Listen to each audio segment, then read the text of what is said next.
Em nome do Pai, e do Filho e do Espírito Santo. Amém. Louvado seja nosso Senhor Jesus Cristo. Para sempre seja louvado. Podem sentar.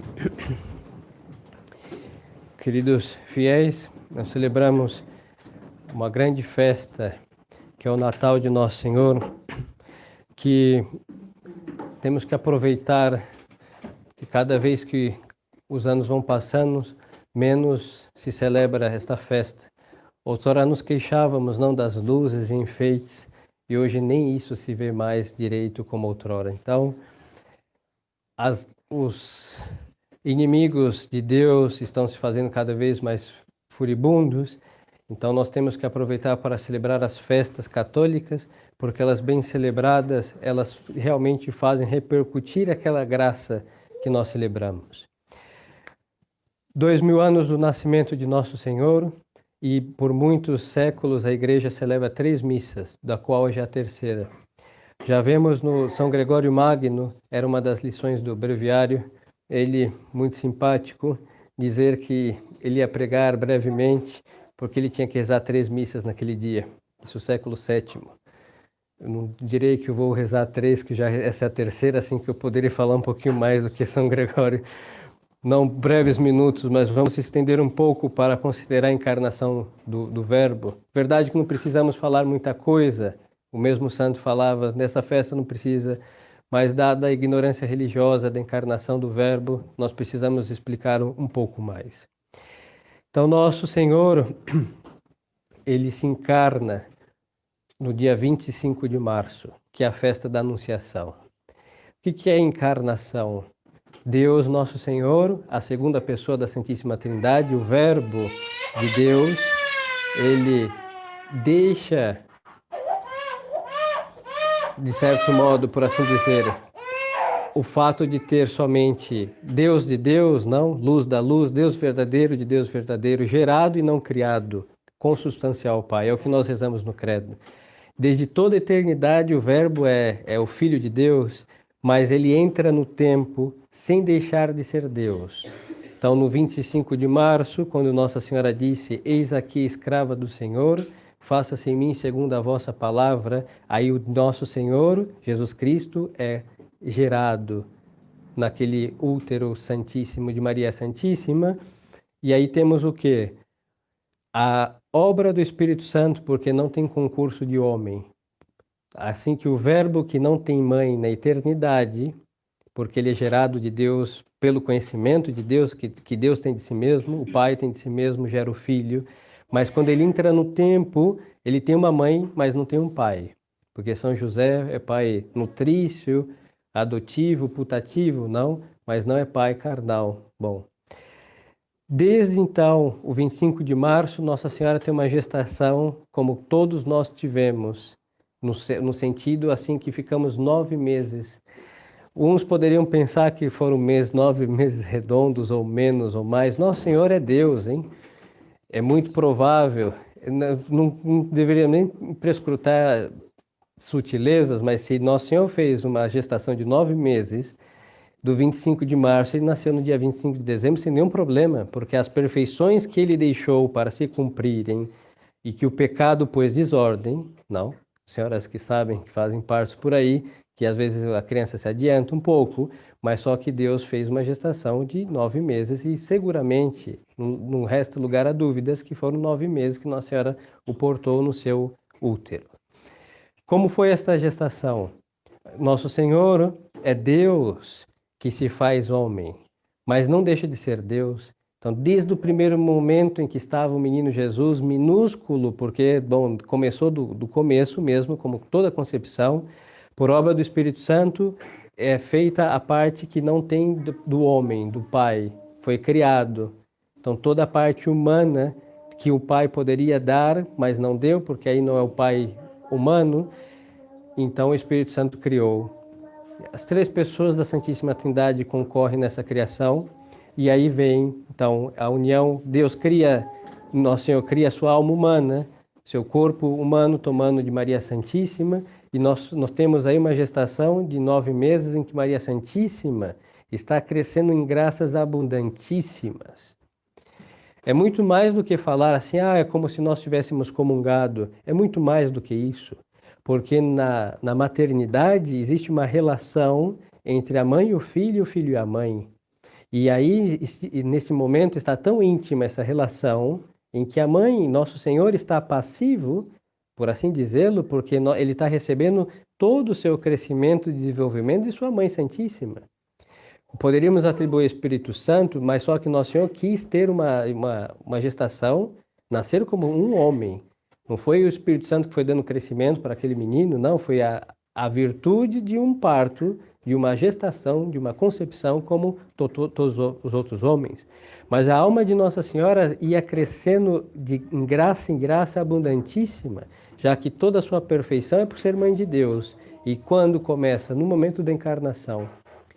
Cada mês que ia passando, vamos vendo a alma de Maria Santíssima crescer em graça tras graças, abismo tras abismo, e sempre abismos cheios. Por isso o anjo vai lhe chamar graça plena. Desta plenitude, ela vai receber plenitude, e ao receber plenitude, mais plenitude, até chegar o momento da sua assunção. De parte do menino Jesus, mesmo tão pequeno, é o Deus imenso que criou céus e terra, mas que aí, olha, contemplemos em primeiro lugar a humildade de Nosso Senhor. Ele que cria inclusive a sua mãe, que a fez tão perfeitíssima como sabemos pela nossa fé, mas ele quis ser aí passivo. Então ele vai recebendo os fluxos de sangue que Nossa Senhora comer vai alimentar o menino Jesus e vai ter essa relação que todas as mães têm para com seus filhos dentro de seus úteros. E assim o menino Jesus esteve. Depois desse nascimento, que é o que nós celebramos hoje, Nosso Senhor não vai se cansar de dar lições de humildade. Por quê? Sua mãe é uma simples donzela de Nazaré, que havia sido saqueada, por assim dizer, enganada pelos sacerdotes por causa da orfandade, por Santa Ana, São Joaquim morrem. Era uma família muito abastada, mas os sacerdotes ficam com esses bens. Então Nossa Senhora está numa situação de pobreza, não é extrema pobreza, mas é uma pobreza considerável para o seu status. Ela era nada mais que da família real de Davi. Nosso Senhor não vai encontrar lugar no templo. O templo de Salomão, quando Nosso Senhor nasceu, estava no auge da sua glória. Tinha recém sido reformado por Herodes, assim que estava todo revestido do mais belo mármore, do mais rico ouro, que tinha os símbolos do templo que ele havia mandado dourar mais. Estava no auge da sua glória, o templo de Salomão. Mas só que Nosso Senhor não teve lugar aí, porque aquelas almas estavam totalmente fechadas para Nosso Senhor. São os mesmos que vão gritar crucifica-o, crucifica-o, já estavam nascidos e uns já governavam o santuário. Mas Nosso Senhor não vai nascer ali. Depois Nosso Senhor não vai encontrar a casa de ninguém. O evangelho da primeira missa dizia, e não havia lugar para eles na estalagem. Não havia lugar para Nosso Senhor em lugar nenhum, por quê? Nosso Senhor que se humilhou ao extremo, ao se fazer homem, ele quis e ele quer para estar somente que nós façamos o mesmo. Aí vem a virtude da humildade. Por isso ele diz, quem se humilha será exaltado e quem se exalta será humilhado. Então ele se humilhou ao extremo, porque sua mãe já tinha se humilhado, saqueado seus bens. Ela vai para o templo, vive como uma freira por alguns anos, se casa com São José num casamento simples e depois ela vai ser mãe virgem e todos que olhavam ela podiam pensar coisas feias. O próprio São José, sem pensar coisas feias, porque São José não tinha uma mente limpa, mas tentou se afastar de Nossa Senhora porque havia acontecido algo que ele não entendeu, mas só que Nossa Senhora, o que ela fez? Ficou quieta. E ela fica quieta por quê? Porque é humilde. Porque Deus, quando faz essas coisas na vida do humilde, o humilde não pede explicações a Deus. Se Deus dá um problema, quem dá as explicações será Deus, Nosso Senhor. E Nossa Senhora, na sua humildade, fica e reina. Por isso ele quis, Nosso Senhor, que sua mãe fosse esta mulher santa, santíssima. E aí um lugar para nascer não existe. Não existe porque os judeus estão no auge da sua soberba, todos felizes com o templo, mas esqueceram de adorar a Deus.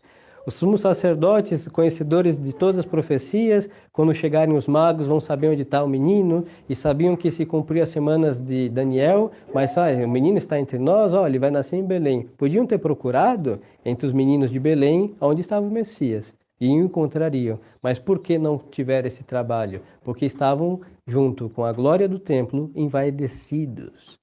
A alma vaidosa, que não é humilde, ela tem Deus diante dos olhos, mas ela não enxerga, porque o resplendor da majestade de Deus deixa a alma do vaidoso cega.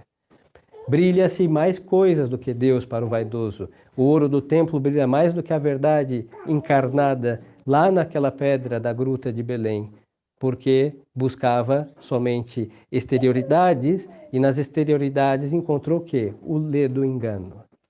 Por isso, nenhum sacerdote está no presépio, hein? Podemos procurar a tribo de Levi ali, ninguém, nenhum, porque estão cheios da soberba de um templo com todo o auge da sua glória. Mas o templo não foi feito para Deus? Sim, mas eles se sentaram no lugar de Deus e se adoraram baixo o ouro e os mármores do templo. Depois, nas casas de Israel não se encontra. Israel estava baixo um sacerdócio iníquo já. Por isso, Nosso Senhor, quando crescer, vai dizer, olha, façam o que eles dizem, mas não façam o que eles fazem. Porque era a grande tentação dos governados imitar os governantes. E nisso que nos perdemos. Falar, não, eles fazem isso. Mas ele faz isso. Mas ele disse, e quando tem esse curto-circuito entre o dizer e o fazer, nós ficamos com o fazer, porque o que fazem realmente é o mais fácil, que é o pecaminoso e o lamentável. Então, aquela sociedade realmente estava perversa. Por isso, Nosso Senhor não encontra lugar para nascer. Não foi só o censo de Tibério César. O censo foi nada mais que uma ocasião para não ter lugar para que Nosso Senhor nascesse. E onde ele vai nascer? Numa gruta. A gruta é um lugar simples. Hoje nós vemos uma magnífica basílica ali construída, mas era um lugar, uma saliência na rocha, em que os pastores aproveitavam a cobertura desta cova para criar animais. Imagine só o lugar imundo, úmido, estamos em pleno inverno naquele hemisfério e Nossa Senhora chegando ali porque bateram de casa em casa, bateram de estalagem tras estalagem e não há um lugar para que Nosso Senhor nascera. Não há um lugar mesmo porque os corações daquelas almas não tinham lugar para Deus. Tinha para as festas do templo, tinha para as vaidades da cidade santa, mas tinha tudo, mas não tinha lugar para Deus. E ele vai nascer neste lugar sujo. Imaginemos sim que São José tenha limpado, tenha cuidado, mas só que, materialmente falando, não é um lugar digno de Deus. E é ali que a verdade prefere estar, porque prefere estar com animais irracionais que obedecem à natureza das coisas, do que estar com homens racionais que se comportam de modo irracional. A Gruta de Belém tem mais sacralidade que o Templo de Salomão, por quê? Porque ali se conserva aberta, ela se abriu para o Deus verdadeiro, e aquilo que foi edificado para o Deus verdadeiro vai ser destruído pelo Deus verdadeiro, porque o Deus verdadeiro não foi adorado como o mesmo Deus disse, em espírito e em verdade por eles. Era um culto só material, era ter um belo canto, era ter belos altares, era ter belos paramentos, mas só que Deus não tinha entrado na alma daquelas pessoas porque estavam orgulhosas e vaidosas. Por outro lado, nós vamos olhar que não são nada mais que poucos que vão se aproximar, porque a humildade atrai humildes e a soberba atrai soberbos. É o imã das virtudes. E vamos ver então que aí acontece que os anjos descem para adorar o seu Deus, já que os homens estavam distraídos ou ignorantes, ou sabendo e não deram o conhecimento obrar, buscando o menino Jesus, descem os anjos para adorar. E os anjos adoram o nosso Senhor em estado de quê? De homem, porque aí está a humildade dos anjos. Porque Satanás, lembremos-nos que Satanás virou Satanás porque Deus disse, olha, eu criarei homens e eles vão pecar, e eu me farei homem para salvá-los. Satanás diz, de modo algum lhe adorarei como sendo inferior a mim, por favor. E aí virou o que virou. Mas os anjos que falaram, sim, Senhor, te adoraremos, todos descem na gruta fria, úmida, suja, escura, para adorar a Deus. Assim que a redenção dos anjos se acontece ali naquele momento. Depois nós vamos ver, a tradição conta que são 3 pastores. discutido dos magos, né? O quarto, o quinto. Pois então, são 3 reis e 3 magos. A relíquia dos pastores, que o padre não vai lembrar o nome deles agora, está na Espanha, dos 3 pastores. Sempre os presépios mais antigos têm 3, e são 3 mesmo. E são santos, os 3. E eles vão chegar porque eles estavam olhando para o céu. Seguramente aquelas almas que estavam aquela madrugada inteira trabalhando, um trabalho simples, mas fazia a simplicidade com humildade. Hoje não, hein? Hoje as pessoas dizem, em vez de dizer pobre, dizem humilde. Mas só que o pobre é soberbo. Não é uma questão de melhorar o vocábulo. É agressivo para a virtude, tentando amenizar o vocábulo agressivo para o pobre. Não, ali eram almas pobres, mas humildes. E por que se vê a humildade deles? Por os anjos aparecerem para eles, eles não eram qualquer. Podia ter aparecido para o sumo sacerdote do templo e não apareceu. Podia ter aparecido para o governador e não apareceu. Podia ter aparecido, inclusive, para os parentes de Nosso Senhor, hein? Uma tia ou um primo, e não apareceu. Mas apareceu para aqueles 3 que estavam cuidando de ovelhas, porque naquela noite fria, fazendo esse trabalho simples, por amor a Deus, que seguramente que eles estavam fazendo, eles foram atraídos para Deus. Quem faz as coisas para Deus é levado até Deus, Nosso Senhor. E são somente 3 que vão adorar a Deus. Seguramente os animais também foram, e é toda a representação que nós temos nos nossos presépios, porque os animais também sabem reconhecer o seu Senhor, como disse no profeta Isaías, o boi reconhece o seu dono, o jumento o seu Senhor e a sua manjedoura, mas Israel não me conheceu. É isso daí que aconteceu. Israel não conhece nosso Senhor. Nós podemos juntar os 3 pastores mais nosso Senhor, depois Maria Santíssima e São José, nós temos nada mais que 5 judeus. 6 judeus. E a população não era constituída de 10 pessoas. Ou seja, é um povo que não reconheceu Nosso Senhor. Em minoria da estatística, não reconheceram. E assim, queridos fiéis, nós vemos o quê? Que Deus atrai os seus. E aí no presépio vai ser assim, e no Calvário vai ser a mesma história. Só mudando as alegrias por lágrimas e sangue.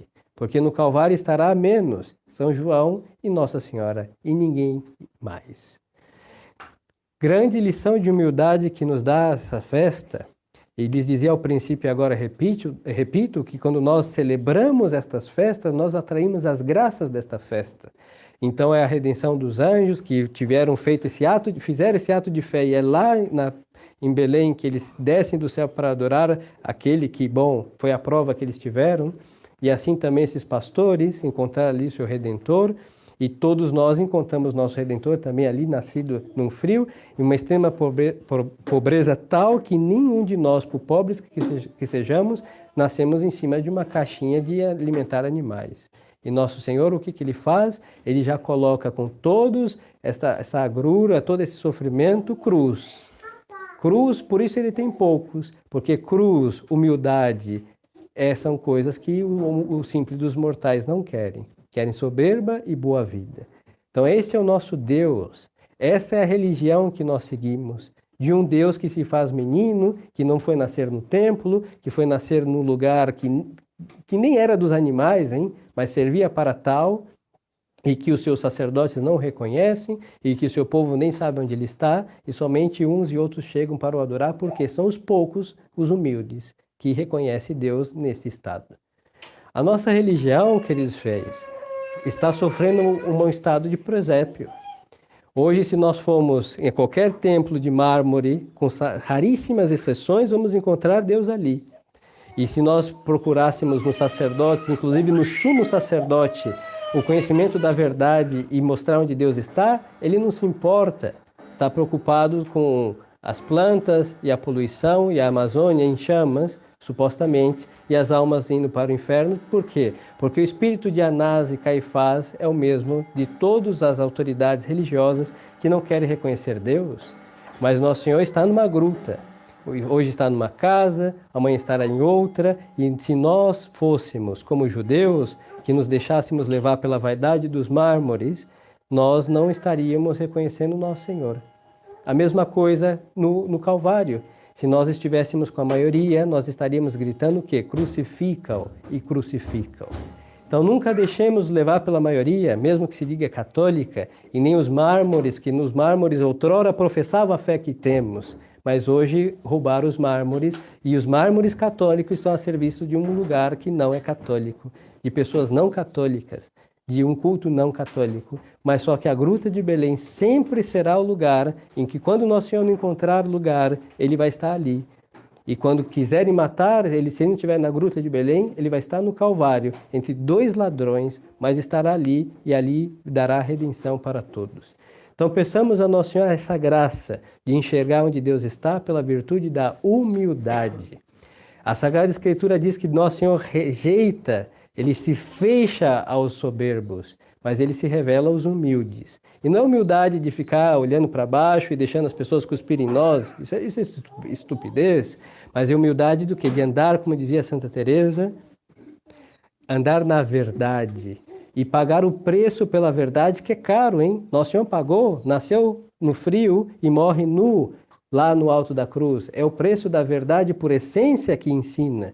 E aqueles que vão segui-lo também pagarão as mesmas moedas, talvez em algumas prestações, mas um pouquinho menos em valor seguramente, porque o mais caro Nosso Senhor pagou. Então, celebrando esta festa, peçamos essa humildade, de enxergar Deus onde Ele está, porque isso é ser católico, e beijar Nosso Senhor e venerá-lo aonde Ele estiver, porque é isso que nós devemos fazer, ser homens religiosos e adorar o Deus verdadeiro onde Ele está, onde Ele está, na Igreja Católica. E para ser humildes de verdade, andar na verdade, praticar com muito fervor de alma a nossa religião, honrando no presépio, e depois tudo isso aponta para o Calvário, e do Calvário aponta para o céu, e não medir esforços, quer na noite escura, quer na calada da noite, quer lá no meio-dia, onde está no Sanedrim, estar sempre com o nosso Senhor, custe o que custar, porque depois de tudo isso, Ele nos dará o paraíso. E o que Ele disse a Dimas dirá a nós, hoje estará comigo no paraíso. Quem o seguir sem medir esforços e com esta humildade, e repito, usando as palavras de Santa Teresa, que devemos escrever nos nossos espelhos, é andar na verdade. Foi a verdade que nos comprou, foi a verdade que nos conquistou, e nós devemos dar a vida pela verdade. Aí nós temos os mártires. Tantos que os reis, que é bom, adiantando já o dia 6, os reis que também eram 3, eles vão viajar 3 anos para chegar ao presépio, 3 anos, e depois vão voltar, depois de 3 anos vão chegar na sua terra, 6 anos de viagem de volta, e eles vão morrer mártires, porque aquele menino que eles adorou, os 3 darão a vida por eles. E é isso que Nosso Senhor nos pede. Se nós encontramos Ele na gruta, levamos nossa alma, que é o grande presente que Ele quer de nós, então nós temos que depois voltar para nossas casas e fazer elas católicas. Aí é o grande combate. Vamos lutar contra um monte de imperadores romanos, que são aqueles que não conhecem Deus, ou os converteremos ou morreremos nas mãos deles. Em todo caso, qualquer uma das obras, salvaremos nossas almas se mantemos a verdade humilde, sincera e constante servindo-a. Louvado seja nosso Senhor Jesus Cristo. Em nome do Pai, e do Filho, e do Espírito Santo. Amém.